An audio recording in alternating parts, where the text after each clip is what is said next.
Buenas noches, Puerto Rico. Bienvenidos a su programa Coloquio Académico. Les saluda Jorge Colbert Toro en esta primera iniciativa de EDP University y la Fundación Rafael Hernández Colón.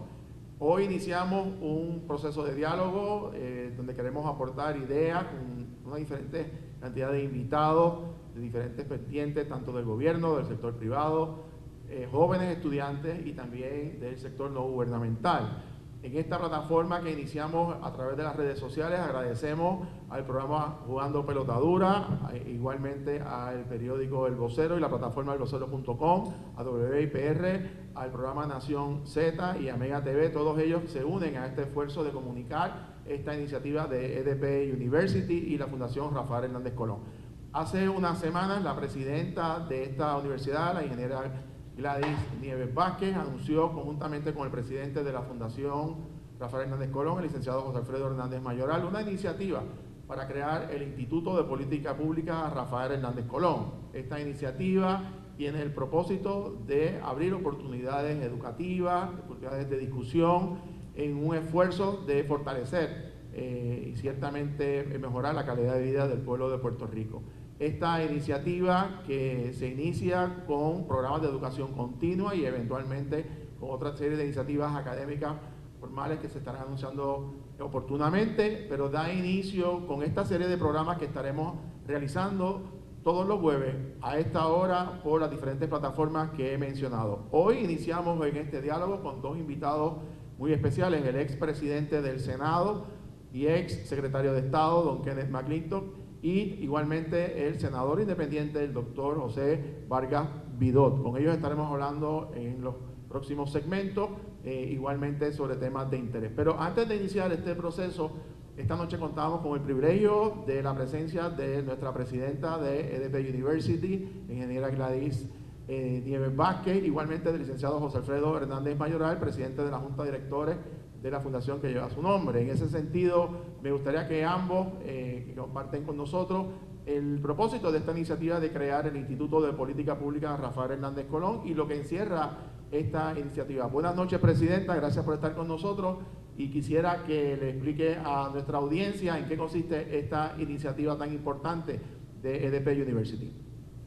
Pues gracias, Jorge, y buenas noches al público presente, ¿verdad?, que nos ve en las redes. Para EDP University ciertamente es un verdadero honor parearnos o aliarnos con la Fundación Rafael Hernández Colón para hacerle un servicio público realmente al pueblo de Puerto Rico, mejorando el servicio público en Puerto Rico. Para nosotros y nuestros programas académicos realmente nos fortalece y nos enriquece. Pero más que eso, lo que queremos es darle la oportunidad y el espacio al pueblo de Puerto Rico para iniciar una conversación que es muy importante porque el liderazgo en Puerto Rico ha sufrido de muchos golpes y queremos realmente salvaguardar lo que era el servicio público hace muchos años en Puerto Rico y que entendemos que desde la Fundación Rafael Hernández Colón y el ejemplo que esa gobernanza sirva de ejemplo, ¿verdad? Para no repetirlo, pero que esa gobernanza de ese tiempo sirva de ejemplo para futuras generaciones. Y básicamente, pues más que nada, un honor para EDP University participar en este acuerdo y compartir con la Fundación Rafael Hernández Colón esta gran responsabilidad que representa el Instituto de Política Pública Rafael Hernández Colón. Para la Fundación Rafael Hernández Colón es motivo de gran emoción esta iniciativa que estamos haciendo conjuntamente con EDP University. Es una aportación a Puerto Rico. La misión de la Fundación Rafael Hernández Colón, cuando fue creada por un grupo junto a mi papá, era precisamente mejorar la calidad de la discusión pública en Puerto Rico, aportar ideas de diversos sectores a Puerto Rico. Esta iniciativa de un instituto de política pública es llevar eso al máximo, es educar sobre las distintas áreas de gobierno, es preparar a las nuevas generaciones para trabajar en gobierno con las destrezas que se necesitan Y eso es, entendemos que va a ser de gran valor para Puerto Rico. Programas como este que vamos a estar haciendo regularmente, aquí vamos a estar discutiendo en breve con el senador independiente Vargas Vidot, con el expresidente del Senado Kenneth McClintock, sobre cómo se vislumbra el funcionamiento de la legislatura en el cuatrienio que comienza en enero, que va a ser algo inédito en la historia de en la historia moderna de Puerto Rico, y es el tipo de discusión que por estas vías queremos también traer a toda la población de Puerto Rico, que tengamos unos foros, unos medios de una discusión, vamos a decir, más sosegada, pero profunda, sobre los temas de Puerto Rico. El instituto, con EDP, formando a esos estudiantes, pero también teniendo estos foros y estos coloquios ante todo el pueblo de Puerto Rico. Presidenta, precisamente en ese tema, los proyectos de educación continua que se proyectan para el próximo año, ya para finales de enero, principios de febrero, en diferentes profesiones y ofertas académicas de certificados para nuestros jóvenes, ¿en qué consisten estas iniciativas?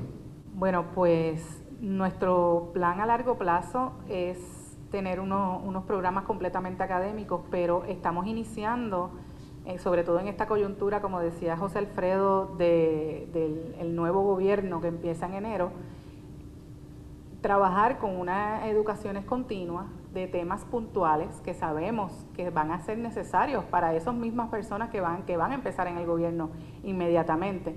Pero queremos introducir a lo que es el público en general en estas discusiones, porque ciertamente se demostró en lo que era este año eleccionario, ¿verdad? Que había un interés en participar, en no hacernos, ¿verdad?, de la vista larga, sino de que hubiera una participación amplia de todos los sectores en lo que es la discusión y la gobernanza de Puerto Rico.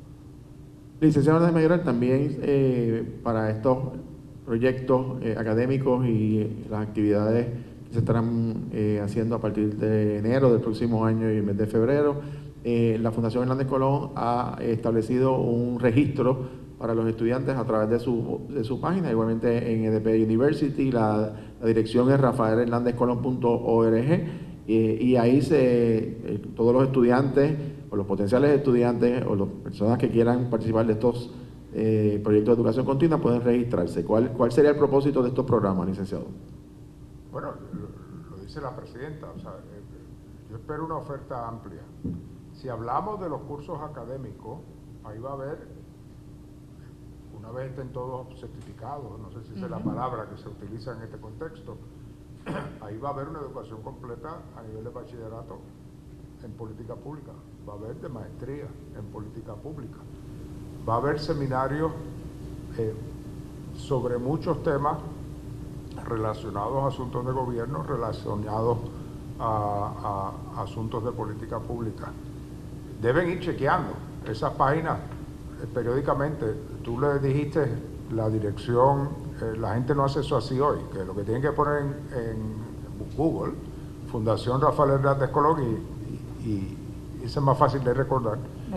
Y ahí van a estar viendo todas esas cosas. Y también hay que,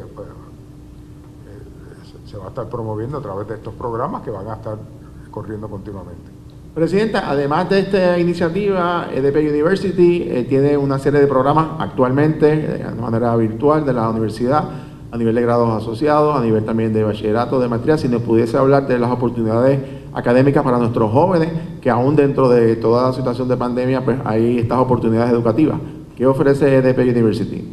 Pues EDP University en el área de administración ha tenido una historia muy larga, y en el área de tecnología, así que si empezamos con el tema de las maestrías, que es el tema donde los coloquios son parte del currículo para atender asuntos de vanguardia, ¿verdad?, los asuntos actuales. Básicamente nosotros tenemos las maestrías en seguridad de información e investigación de fraude, que está totalmente virtualizada. Tenemos la maestría en gerencia estratégica, entre otras áreas de administración que tenemos también en el nivel de bachillerato de gerencia, bachillerato en contabilidad. Pero más que nada, nuestro gran programa, ¿verdad?, tiene que ver mucho con el tema de la salud pública, que es el tema del programa de enfermería, y indirectamente con el tema de desarrollo económico para Puerto Rico, porque nosotros hemos ido trabajando con una serie de estudiantes que vienen de otros países, en este caso de Estados Unidos, pero de otros países de origen, que vienen a Puerto Rico y aportan a la economía de Puerto Rico. Así que es un matrimonio, ¿verdad?, un poco, yo creo que a veces inesperado, pero realmente cuando uno se pone a sentarse cuáles son las cosas que unen a la Fundación Rafael Hernández Colón y a EDP University, pues hay muchas coincidencias. Definitivamente nuestros programas actuales están, ¿verdad?, abiertos a la comunidad desde ya. Todos los programas de tecnología y de administración hasta el nivel de maestría están virtualizados, pero obviamente en este contexto de la pandemia, pues toda nuestra oferta académica tiene el componente de virtualidad y el componente, ¿verdad?, de teoría y práctica. Y más que nada, en este contexto de lo que estamos hablando de la Fundación Rafael Hernández Colón y el Instituto de Política Pública, lo que queremos es que los jóvenes y los adultos, ¿verdad?, porque nosotros atendemos una población bastante adulta típicamente, pero sobre todo esos servidores públicos que tengan las herramientas para tomar buenas decisiones, para hacer de Puerto Rico un mejor lugar para vivir y comprometerse con el desarrollo económico de Puerto Rico y de las futuras generaciones. Gracias a la presidenta de EDP University, la ingeniera Gladys Nieves Vázquez, al licenciado José Alfredo Hernández Mayoral, por esta importante información en nuestro primer programa de coloquio académico a través de esta plataforma de EDP University. Vamos a hacer una pausa. Cuando regresemos, comenzamos el diálogo con el expresidente del Senado, el profesor Kenneth McClintock, y el senador José Vargas Vidot. No se retiren, regresamos en unos segundos. Estudia 100% online en EDP University. Sobre 10 años de experiencia en esta modalidad que hoy hace la diferencia. Empodérate de tu educación universitaria. Solicita información en edpuniversity.edu. Saber es poder.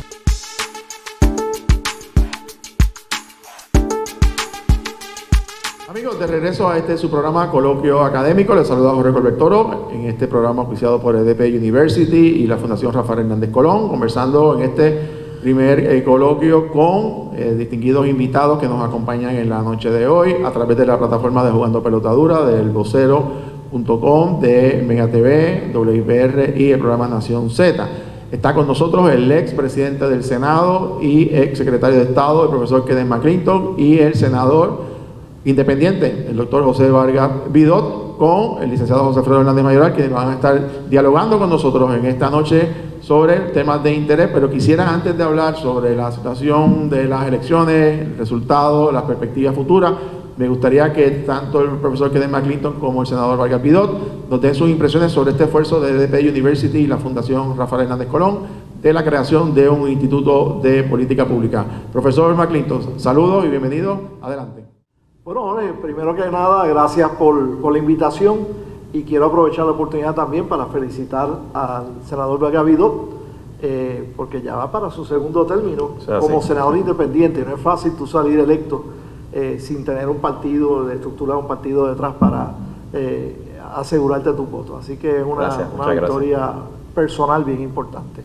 Pues mira, como dije cuando se anunció primeramente la creación de este Instituto de Política Pública, yo creo que está bien atinado que la Fundación Rafael Hernández Colón se haya unido a una institución educativa como el EDP University para comenzar a poner en función lo que todo el mundo dice que hay que hacer en Puerto Rico, que hay que mejorar la política en Puerto Rico, que hay que mejorar la calidad de los servidores públicos en Puerto Rico.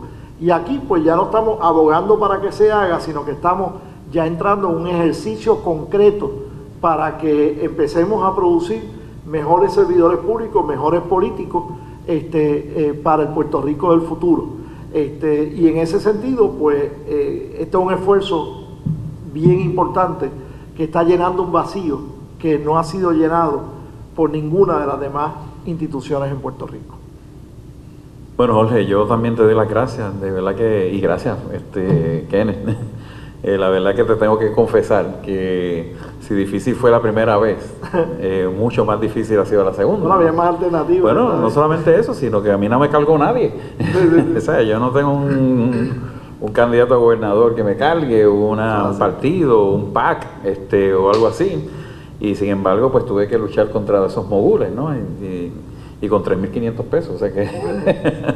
Pero yo pienso que la elección mía hace mucho más justificable el esfuerzo de estas dos organizaciones, porque hace que se abra un espacio amplio que no esté consignado dentro de la polarización ideológica, para que el ser humano como estudiante, quien sea, se sienta atraído por algo que debe ser parte de nuestra formación ciudadana. Entrar en una consideración de la política sin que necesariamente nos sintamos políticos, ¿no?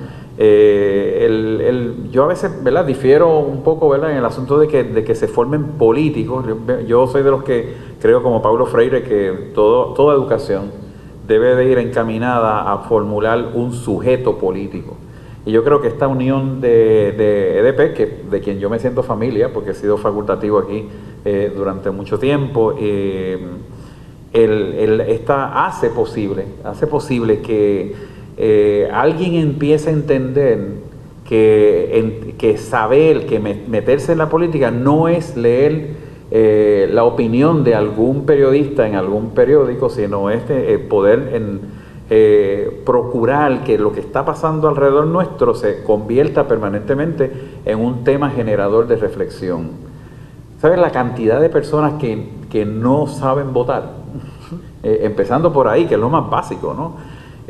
Yo creo que esta unión debe de reforzar al final la capacidad de la gente de mantener su libre albedrío, su capacidad natural e individual de llegar a una conclusión, y de poder hacer análisis que aquí le llaman fiscalización por ahí a cualquier cosa que grite, pero digo a cualquier cosa que grite, lo digo con toda la premeditación, pero en realidad cuando el ciudadano adquiere una capacidad extraordinaria, ¿verdad?, de asumirse que dentro de su elemento, el elemento que describe su ciudadanía, está poder aportar sin que necesariamente se sienta traicionando a la estadidad o a la independencia, o que sea el Che Guevara o la camisa de no sé qué, pues empezamos a tener un país genuinamente libre.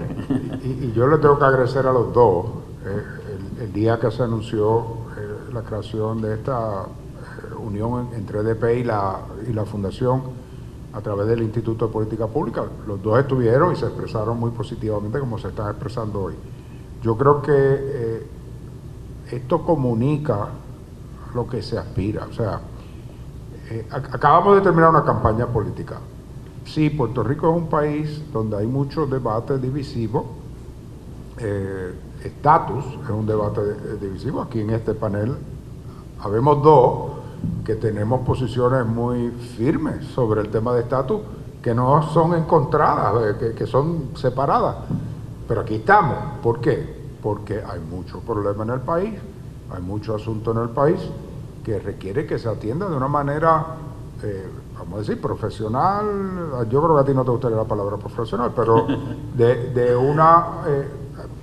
hay unos métodos en la política pública, hay unos conocimientos, hay un orden en que se analizan los problemas, que se pueden aprender, que se pueden discutir, que se pueden dialogar. Y eso no tiene nada que ver si uno es estadista, si uno es estadolibrista, o lo que fuera. Y yo creo que aquí vamos a tener eso. Pero hoy queremos tocar un tema que yo creo que le da mucha curiosidad al pueblo de Puerto Rico, y ustedes, tú, senador, estás en la legislatura y vas a ser parte de ese experimento del próximo cuatrenio. Kenneth estuvo en la legislatura con un gobierno dividido, así que tiene experiencia sobre las particularidades de esto. Creo que esta es, estoy tratando de hacer memoria, pero me da la impresión de que esta puede ser la vez que hay más diversidad de partidos, sí. Y o sea, hay un senador independiente, Pero además de un senador independiente, hay senadores, va a haber senadores de 5 partidos. Yo no recuerdo, por lo menos en mi vida, eso, quizás uno tenga que ir atrás, porque pero entonces había coaliciones, etcétera, pero eso no lo hemos vivido.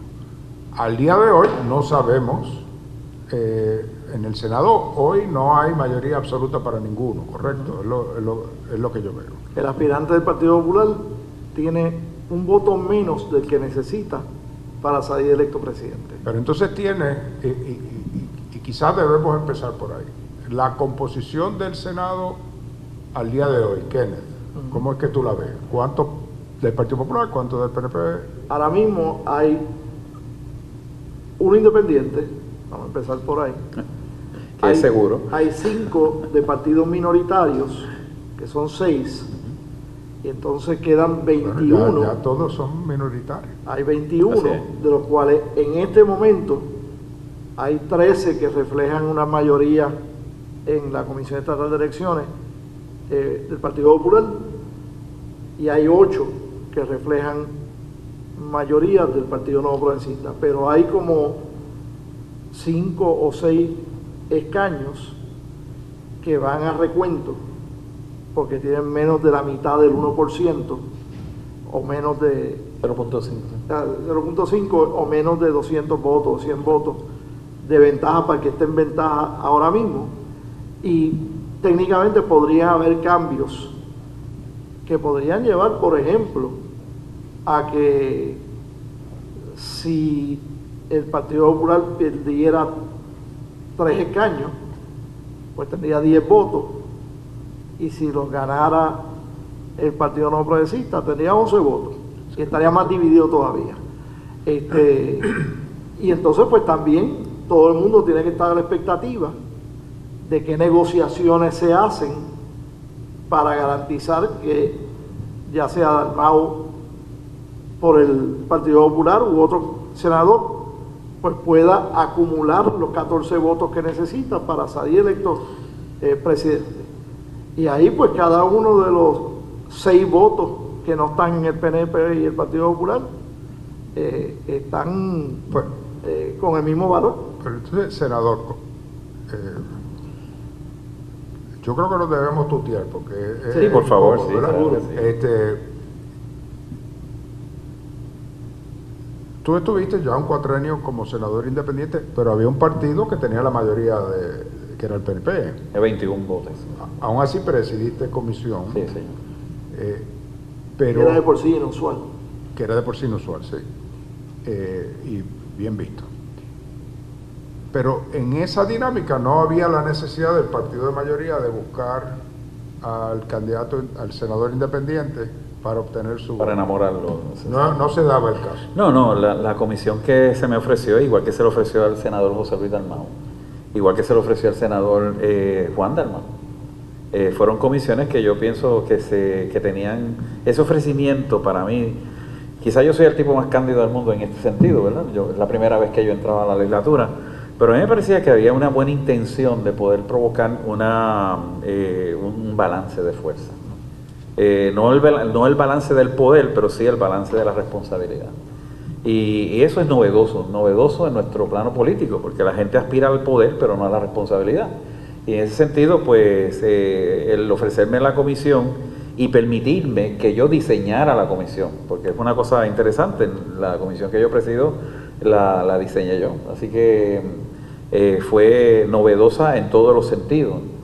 Me permitió a mí una herramienta que cualquier adversario político diría que es inverosímil, ¿verdad? Porque yo tengo una trinchera que me provee la misma oposición, sí, si es que yo lo viera como oposición, que me da la oportunidad de llegar hacia donde nadie llega, investigar lo que nadie investiga, y así lo hice, ¿no?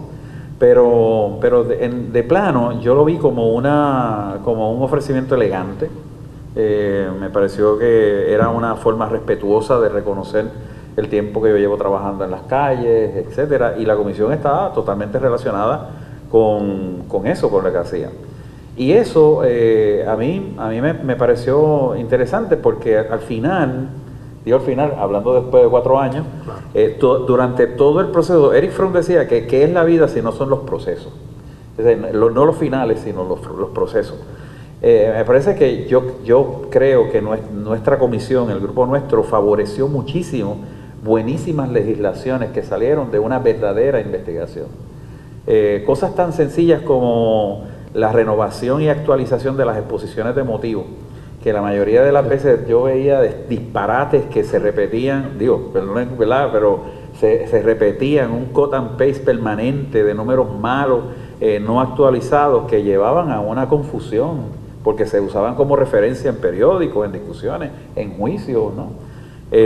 Yo como profesor universitario pensaba que yo hubiera colgado a todo el mundo que una exposición de motivos fuera un copiete, ¿no? Entonces sí que uno de los principios de trabajo nuestros que me permitió la comisión fue reinvestigar todo lo que se planteaba como un dado. Así que yo pienso que eso fue como un ofrecimiento que al fin y al cabo quien lo sugirió le sacó un buen provecho. Pero vamos, y me gustaría que quieras se meta en esto. Vamos al ajedrez ahora. Aquello de dar esa comisión a ti es una iniciativa que tomó el presidente Rivera Schatz esa vez y no tenía que hacerlo. O sea, no había ninguna razón que lo obligara a hacerlo, excepto que él entendiera que eso era bueno hacerlo. Ahora es un poco distinto, porque si ninguno tiene mayoría y requiere, inclusive para salir electo presidente, requiere de... ¿Tú saliste presidente con votos de...? No. Bueno, no, yo salí presidente, con voto todo el mundo votó por mí, excepto votó. el del PIB, la del PIB, porque tenían la tradición de que ellos no votaban en la elección del presidente. Pero entonces, ahora quizás sea distinto. Bueno, a eso voy, o sea, ahora hay distintas opciones, dependiendo de... yo sé que a ti te gustan estos análisis, dependiendo de cuántos votos de la mayoría absoluta queda, vamos a decir, el partido más votado allí, el partido con la delegación más grande, son distintas opciones. Si son 2 votos, el senador Vargas Vidal es un player fuerte ahí. Sí. Le faltaría uno más y tienen varias opciones. Si son 2 votos, si son 3 votos, ya empieza la cosa. Pero también se puede dar el caso de que el segundo partido también provea votos. Fíjate que en enero de 1981, cuando había un empate de 25 a 25 entre los votos PNP y los votos populares de la Cámara, quien finalmente produjo el voto adicional fue un miembro de la delegación del Partido Popular, que no recuerdo bien el apellido. Eso es famoso, sí, sí. No me acuerdo bien el apellido. Le llamaban el Pacto algo. De apellido, el Pacto Viera Colbert, el padre de Jorge Colbert.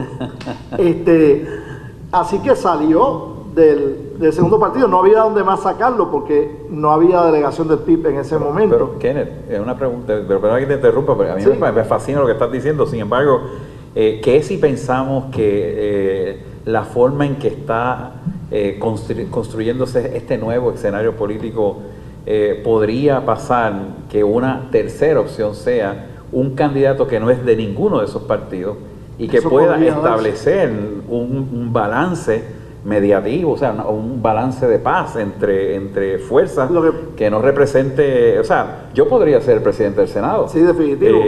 Pero no quiero matarte el sueño en que estás ahora. No estoy soñando. Pero yo creo, no, es una posibilidad real, pero yo creo honestamente que una situación como esa, de que se comparta el poder, sino que se le dé el poder de la presidencia a alguien de un partido que no sea de los llamados 2 partidos principales. Yo estoy seguro que aparecerían 14 entre los 21 populares y PNP. Que me derrotarían. Aparecerían 14 que elegirían a alguien entre el Partido Popular y el PNP. Esos 2 partidos no acostumbran colaborar muy estrechamente, pero mi impresión es que lo más seguro aparecería... Pero no dependerá, disculpa, pero no dependerá eso de, o sea, para que haya, según yo lo veo, para que haya una alianza entre el Partido Popular y el PNP, no puede ser meramente para a quién vamos a elegir, tendría que haber ciertas cosas programáticas que ambos quisieran hacer. Yo lo veo complicado. Antes de lo programático, iríamos a lo personal, que es ¿cómo nos repartimos? cómo se reparten las posiciones en el cuerpo legislativo. Vamos a lo filosófico, Kenneth. Yo creo que Lo que pasa también, es que a veces tú sabes que donde tú yo lo sé, trabajas, yo lo sé. la filosofía no impera Yo mucho. lo sé, pero igual, sabes que un montón de veces me han criticado por ser el poeta. Yo lo sé. Me han dicho, porque he sentido que como principio de trabajo debemos de elevar el diálogo y el discurso, ¿no? Entonces, yo pienso así, de verdad que yo soy así.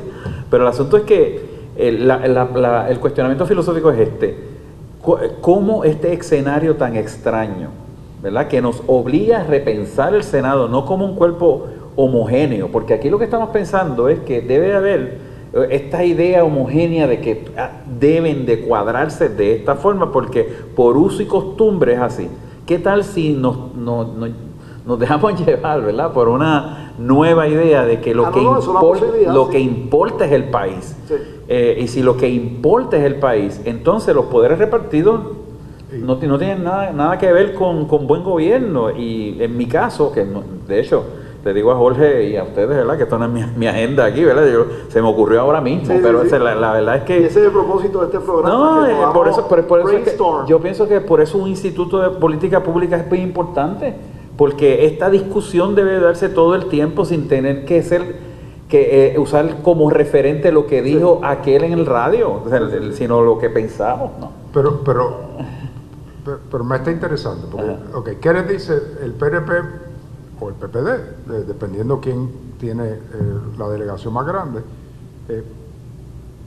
va a tener un interés grande en negociar con el otro para repartirse las comisiones. Yo te doy los votos y nos repartimos las comisiones. La otra alternativa es buscar los votos en el independiente, en el otro, y también ofrecerle una comisión. Pero esos son menos. O sea, yo me sospecho que el PNP o el PPD negociaría un número de comisiones superior al que tendrían que negociar con los partidos más pequeños y con lo otro es mirando hacia la agenda legislativa. Bueno, los populares y los PNP podrán ponerse de acuerdo para repartirse comisiones, pero no se van a poner de acuerdo de ahí en adelante en la mayoría de la legislación. No. Puede que se le haga más fácil. Va a ser ahora una legislatura fascinante. Bueno, absolutamente. En términos de la aprobación de absolutamente todos los proyectos de ley. O sea, porque tienes que construir una mayoría de 26 en la Cámara y tienes que construir una mayoría de 14 en el Senado para que se puedan aprobar proyectos. Y las minorías o los legisladores que no son del partido que controla la rama ejecutiva, que es el PNP, tienen que entender que no van a tener la mayoría necesaria en los dos cuerpos legislativos para ir por encima de un veto de parte del gobernador Pierluisi, porque en la Cámara indiscutiblemente la delegación del PNP va a tener más de una tercera parte de los votos de la Cámara. Así que cuando Pierluisi vete algo, está vetado. O sea, no va a haber la alternativa de ir por encima del veto. Que dicho sea de paso, lo de ir por encima del veto es un fenómeno bien reciente. Porque hasta que en el cuatrenio en que yo era presidente del Senado y José Aponte era presidente de la Cámara, en 40 y pico, 50 y pico de años de historia constitucional, nunca se había pasado ni una sola vez por el veto del gobernador. No digo yo efectivamente los dos cuerpos, ni tan siquiera en uno de los dos cuerpos se había ido por encima del veto del gobernador. Eso es un fenómeno que se desarrolló bajo Aponte en la Cámara y yo en el Senado. Y en el 80-84, que el Partido Popular tenía las dos cámaras y el gobernador era Romero. Sí, pero no O sea, había... no sucedió. No sucedió. Pero sucedió en este cuatrienio, Ah. con el proyecto mío de 8. Bueno, no, te estoy hablando de que Fuimos por encima del de veto. que ha ocurrido, pero es un fenómeno reciente. Sí. Bueno, pero yo pienso que nos estamos acercando más a un evento, a un escenario parlamentarista que a uno Sí. de la legislatura tradicional. Eso Sí. sí, y para mí eso es fascinante, porque yo creo que la gente tiene que sacar lo mejor de sí para ser buen legislador. Y yo pensaría, digo, ya esto es una opinión mía, personal, no como presidente de la Fundación Hernández Colón. Sí. Aquí hay unos partidos que obtuvieron muchísimos votos. Victoria Ciudadana tiene 2 senadores. Ujú. El PIB tiene 1, el Proyecto DINAC tiene 1. Yo los pondría a darle posiciones de responsabilidad, porque primero eso es lo que el pueblo ha querido, y segundo, para que muestren su desempeño. Ujú. El senador Vargas Vidó ocupó una comisión Sí. y ha salido reelecto como senador independiente. Yo no sé si eso ha pasado jamás. Creo que es la primera vez que... Bueno, en el 2016 fue la primera vez que se elige a un candidato independiente al Senado. Punto. Punto. Y ahora Y entonces reelige. ahora, pues vuelve a romper el récord porque ya estaba aburrido con lo que había logrado la vez pasada. ese Que venimos de primero. EDP. Y ahora, pues, establece un segundo récord, que es la elección de un senador independiente con 2 cuatrienios consecutivos. Pues vamos a ir a una pausa y cuando regresamos seguimos el diálogo. Estudia 100% online en EDP University. Sobre 10 años de experiencia en esta modalidad que hoy hace la diferencia. Empodérate de tu educación universitaria. Solicita información en edpuniversity.edu. Saber es poder.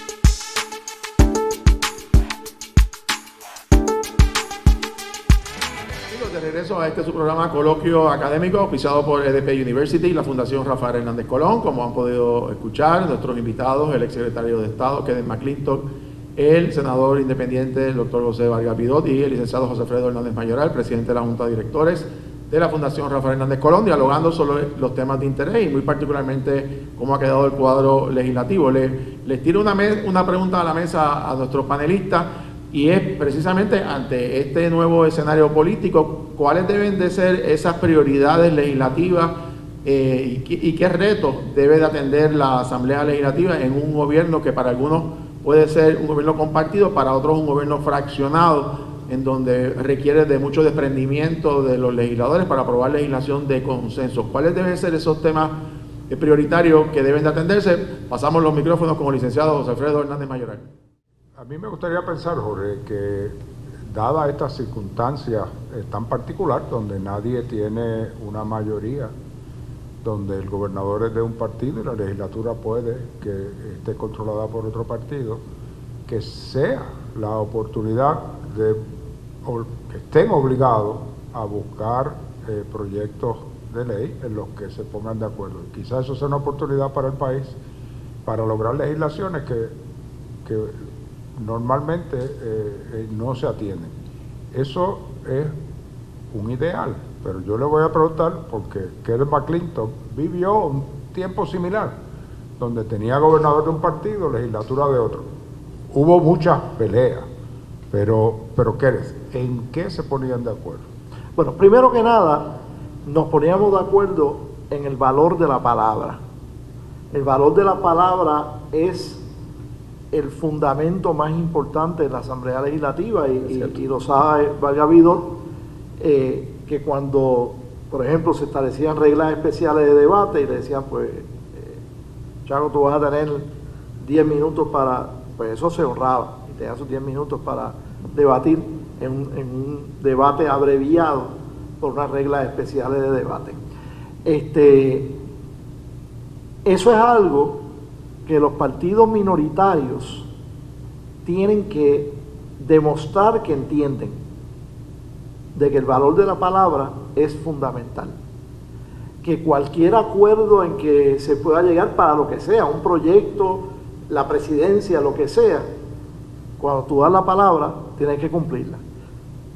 Chaco no tiene que explicar eso, ni tiene que probar eso, porque ya él ha estado un cuatrenio en la Asamblea Legislativa, ha visto cómo se ha cumplido la palabra con él y él ha demostrado que él cumple la palabra dada por él en alguna legislación o algo que él haya llegado a algún tipo de acuerdo. Pero los partidos pequeños tienen que demostrar que entienden eso y que cumplen con eso. Y obviamente la situación que ha habido en la Comisión Estatal de Elecciones durante el escrutinio y todo tipo de cosas, no ha demostrado en algunas ocasiones el apego de algunos de esos partidos a las instituciones y a la importancia de que haya un bien común, un respeto común al sistema y todo tipo de cosas. Así que es una situación cuesta arriba para que la delegación legislativa, que no tiene nada que ver directamente con lo que está pasando en el Coliseo Roberto Clemente. Ahí están peleando por escaños. Sí, pero una vez están en los escaños tienen que demostrar que el apego a la palabra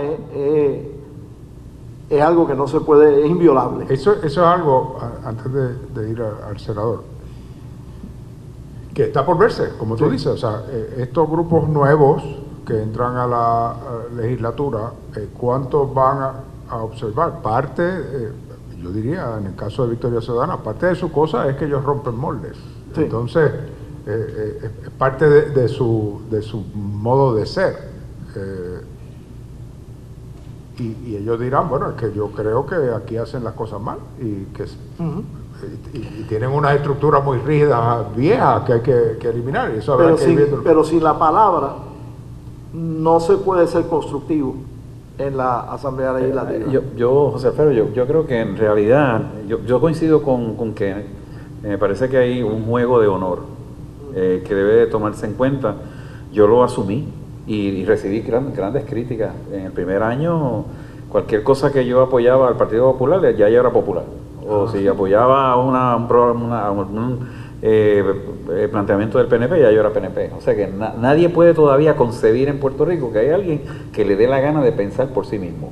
Y a mí me da la gana de hacer eso. Pero aún dentro de ese reclamo de libertad individual, entendí el dilema, un dilema ético, ¿verdad? Aquí hay que establecer una jerarquía de principios éticos. Y entonces,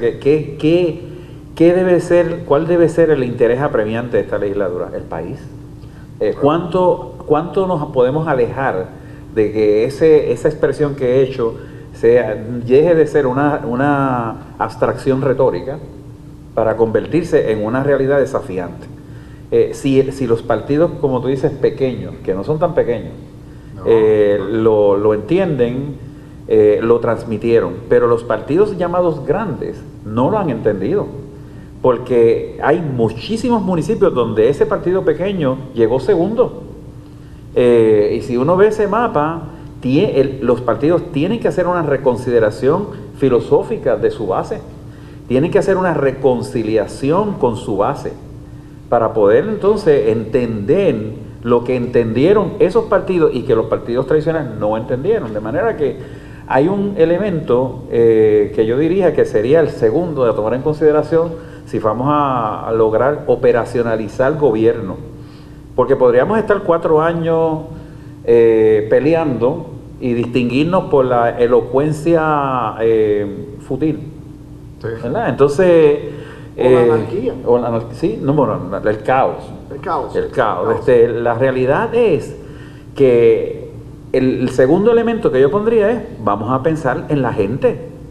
O sea, ¿qué nos está diciendo la gente en las elecciones? Así, aquí no hay que ser politólogo, aquí no hay que tener un doctorado de nada, hay que entender qué nos está diciendo las personas. La gente se siente abandonada por la legislatura, se siente aislada de ese cuerpo, y de hecho, no sé si tú has visto que cada persona que tiene algún tipo de odio hacia el gobierno va al Capitolio. Y yo digo, bueno, pero nosotros somos como que el agente vicario en donde todo el mundo va a tirar la primera piedra, o la segunda o la tercera, ¿no? Yo repartía las oficinas en la transición del 92 y yo escogí la oficina que está en el tercer piso, cuando estás detrás de las gradas. ¿Sí? Yo escogí esa oficina. ¿Tú sabes por qué?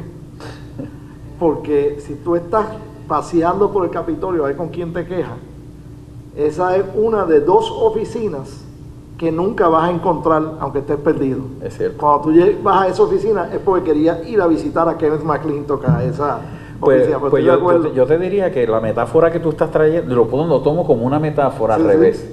Digamos que un deber de esta legislatura es entender que hay un reto de devolver nuevamente la capacidad que tiene el pueblo de tener un contacto directo con sus legisladores. Y déjame traer un punto, a ver que no es a lo que tú estás hablando, pero que es áreas de consenso. Por ejemplo, en este cuatrenio, más vale, ocurrirá el primer presupuesto balanceado bajo la ley promesa. Más vale.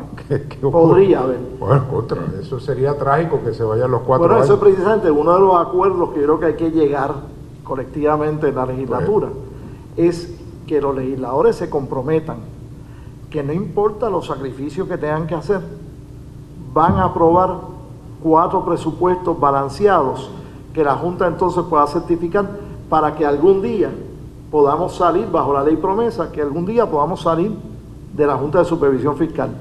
Y si eso no se logra, no es culpa del gobernador, es culpa de la legislatura, que es la que tiene que aprobar el presupuesto. Pero el presupuesto, acuérdate que bajo la ley promesa la Junta tiene la última poder, palabra, ¿verdad? Sí, pero sí. Pero por donde yo quería venir es, una vez se empiecen a balancear esos presupuestos, la Junta cesará funciones eventualmente. 2024 como mínimo. Va a ser después, porque no hemos balanceado primero todavía. Vamos a sacar el primero de julio, vamos a sacarlo. Pues entonces sería 2025. Pues. Año presupuestario 2025, sí. Pero en calendario 2024. ¿Quién es de numeritos? ¿Y cuántos días quedan para las elecciones? Yo lo que espero que Jorge esté entendiendo, ¿verdad? Que lo arreglen al 25, porque el 25 yo voy a ser el gobernador. Ah, pues ya está. Así que está siguiendo los mismos pasos de mi papá, presidente del Senado primero y después gobernador. Es para darle un poco de humor al asunto, ¿verdad? Porque pero a lo que voy es que no ha habido una discusión sobre cómo preparar al gobierno para cuando la Junta cese funciones.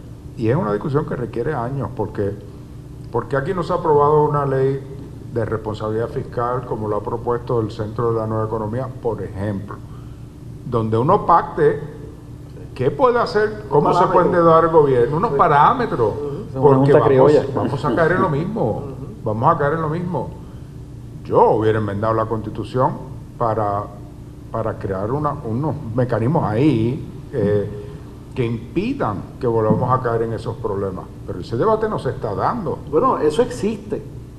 O sea, la razón que estamos donde estamos es porque gobiernos PNP y gobiernos populares violaron la Constitución de Puerto Rico. Bueno, pero te voy a si hubiesen cumplido con la Constitución, no hubiese habido la crisis fiscal. Bueno, burlaron la Constitución, la burlaron. O sea, buscaron... La violaron. Lo que pasa es que la burlaron o la violaron, el resultado es el mismo. No tiene cláusulas penales. Sí, pero el problema es que sencillamente la ausencia de jerarquías en la prioridad establece entonces o la burla o la violación. Pero ninguna, eso es como decir, bueno, pues ¿con quién me quedo? ¿Con lo bueno o lo peor? Entonces yo creo que ahí es donde se establece una posibilidad de consenso. Nosotros queremos formar gobierno. Es una pregunta que tiene que hacerse partidos nuevos y partidos viejos, partidos pequeños o partidos grandes, ¿no? ¿Queremos toda la vida mantenernos en este estatus de inmovilización total, ¿no? Pues no, pero... Te voy a dar un ejemplo de cómo se violaba la Constitución. La Constitución dice que tiene que aprobar un presupuesto donde los recursos den para cubrir el presupuesto. No puede tener presupuestos deficitarios. Entonces, a base de las proyecciones. Sí, por eso, precisamente las proyecciones. Y entonces, las proyecciones no daban. Y en varias ocasiones, bajo PNP y bajo populares, pues vamos a aumentarle el impuesto a los productos del tabaco, a los cigarrillos. Están en 50 centavos la cajetilla, vamos a aumentarle a $1. Y si se vendían 100 millones de cajetillas, pues ahí hay $50 millones para cuadrar el presupuesto. Pues ¿qué pasa? En el pasado se había visto que siempre que tú aumentabas el arbitrio al cigarrillo, y digo eso en particular porque es una realidad, no se recibían los recaudos adicionales hasta como 2 o 2 años y medio más tarde. Que volvía el consumo. Por eso. Y entonces, porque deprimía el consumo. Y a veces creaba hasta mercado negro. De que la gente iba y compraba en Buchanan y los vendía en la esquina de los barrios. Hoy el pueblo que le dice a eso parcho. Sí, es un parcho. Es un parcho. Pero un parcho que no produce las proyecciones. Y los legisladores sabían que no iba a dejar los 50 millones, que iba a dejar 10 millones más el primer año, claro, 20 millones el segundo año y quizás 40 o 50 millones el tercero. Me están dando instrucciones de que tenemos que Pero pausar, pero déjame dejarte una cláusula penal, ajá, que es la que yo metería en la Constitución de Puerto Rico. A ningún político le gusta. Usted puede hacer las proyecciones que usted quiera, porque ahí es que juegan, yo estoy de acuerdo, van con eso. Si su presupuesto actual no dio, por esa razón, se activa una sobretasa contributiva para recuperar la pérdida en un año. A ver quién se atreve a inflar el presupuesto. A ver quién se atreve a inflar. Pero no hay consecuencia ahora. Porque no hay consecuencia. Pero si la consecuencia es que usted infló el presupuesto para hacer estas cosas y el año que viene todos van a tener que pagar más contribuciones. No, en realidad yo siento que vengo del pueblo mirándolo a los políticos, que nosotros en realidad hemos manejado la finanza del país como si fuera una chequera de la casa.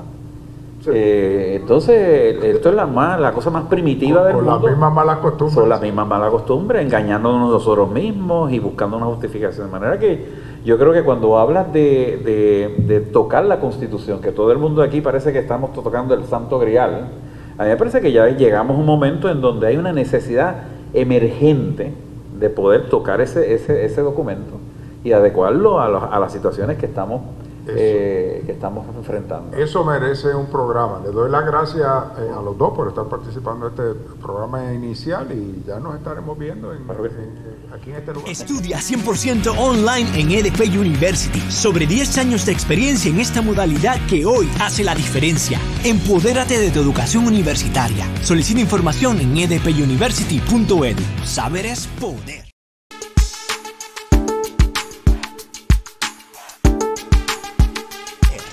Amigos, de regreso a la parte final de su programa Coloquio Académico, les saluda Jorge Colbert Oro, en esta ocasión en compañía de la presidenta de EDP University, la ingeniera Gladys Nieves Vázquez, y el licenciado José Alfredo Hernández Mayor, el presidente de la Junta de Directores de la Fundación Rafael Hernández Colón. ¿Qué les ha parecido este primer esfuerzo, este primer programa? Interesantísimo la discusión del panel, presidenta, y de esta manera se abre formalmente este foro de discusión precisamente de los temas que me parece importante de aportar al pueblo de Puerto Rico, temas de respeto, de altura, pero sobre todo de política pública, que es lo que necesita este país.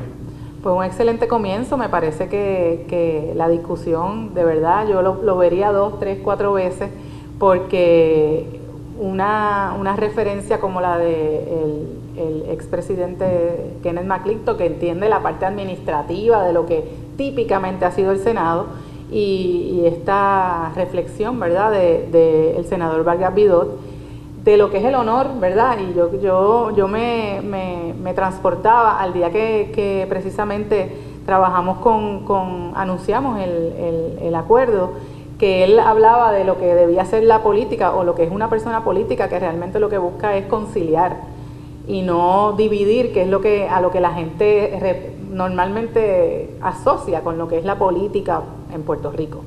Y yo creo que fue muy refrescante esa discusión, porque es como que tenemos que romper de verdad con lo que es lo tradicional, porque esta no va a ser un Senado tradicional y Puerto Rico ya no es el Puerto Rico de antes. Así que bien importante la discusión, y me parece que... Bueno, y creo, yo espero que hayan notado que el tono es diferente. No es una discusión partidista. Se habla de política, se habla de los partidos. Hay personas aquí identificadas con partidos, pero la discusión, lo que queremos es una discusión que se salga de ese tiroteo que es usual en los medios de Puerto Rico, y llevarlo a una discusión más calmada, con más tiempo, para ir desarrollando los temas. Y precisamente vamos a invitar a diferentes legisladores de los 5 partidos inscritos que están ya representados en los cuerpos legislativos y un senador independiente, y eso es lo que queremos, darle una participación a todos los sectores y también sectores no gubernamentales que también tienen mucho que aportar, no solamente de la academia, el sector privado, nuestros jóvenes que van a ser parte importante de este esfuerzo. Antes de irnos, quisiera, Presidenta, los programas de la universidad para los próximos meses, cómo se registran en términos de los programas ya existentes que se van a estar dando para el próximo inicio del próximo año, y obviamente cualquier información donde pueden llamar y comunicarse a los jóvenes que nos están viendo. Bueno, pues estamos en edpuniversity.edu. Ya ustedes saben que el año, yo creo que culmina, el año académico culmina prácticamente 100% online, pero estamos en las redes, estamos trabajando con los jóvenes en que se involucren, trabajamos con que participaran en las elecciones y estamos, ¿verdad?, buscando a través de este esfuerzo que participen en lo que es el desarrollo de la política pública en Puerto Rico. Y nosotros decimos que saber es poder precisamente por eso, ¿verdad?, porque tenemos que tener información válida, información que se pueda constatar y trabajar con el Puerto Rico de hoy para el Puerto Rico del futuro. Así que bienvenidos a EDP University y espero que este sea el principio de una excelente iniciativa como lo es el Instituto de Política Pública. José Alfredo, Pues bueno, palabras finales. Muy agradecido nuevamente muy agradecido con esta iniciativa y que podemos estar haciendo este programa y lo podamos transmitir toda la semana. Así es. Y tengamos todos esos invitados que puedan informar a Puerto Tenemos Rico. confirmado, les voy a ir adelantando, tenemos confirmado, va a estar con nosotros en los próximos programas el presidente del Comité de Transición del gobierno entrante, del gobernador Pedro Pierluisi, el alcalde de Bayamón, Ramón Luis Rivera, nos confirmó que va a estar con nosotros. Igualmente vamos a tener un panel de jueces muy distinguidos, del juez presidente de la Corte Federal, el juez Gustavo Gelpiel, el juez asociado del Tribunal Supremo, don Ángel Colón, que va a estar en unos foros también con nosotros. Igualmente estamos haciendo las gestiones para traer al nuevo secretario de Estado, don Larry Selhammer, para que esté con nosotros también en este programa. Igualmente, como señalé, con los legisladores de los diferentes partidos que estén con nosotros y también una serie de entrevistas importantes con un funcionario de la administración del presidente Joe Biden, que van a estar a cargo de asuntos sobre Puerto Rico. También está en la lista de nuestros invitados para los próximos programas. Así que a ustedes, gracias por su sintonía, gracias a Jugando Pelotadura, a Ferdinand Pérez, a Mega TV, a WIPR y a la plataforma del periódico elvocero.com, en todas sus plataformas, por esta presentación de este programa que estaremos todas las semanas compartiendo con ustedes por los próximos, por el mes de diciembre, y obviamente pues dando la información de primera mano sobre el programa del proyecto del Instituto de Política Pública Rafael Hernández Colón y todos los programas de EDP University en Puerto Rico. Gracias a ambos por estar con nosotros esta noche y a ustedes por su sintonía. Será hasta la próxima ocasión. Que pasen buenas noches. Estudia 100% online en EDP University. Sobre 10 años de experiencia en esta modalidad que hoy hace la diferencia. Empodérate de tu educación universitaria. Solicita información en edpuniversity.edu.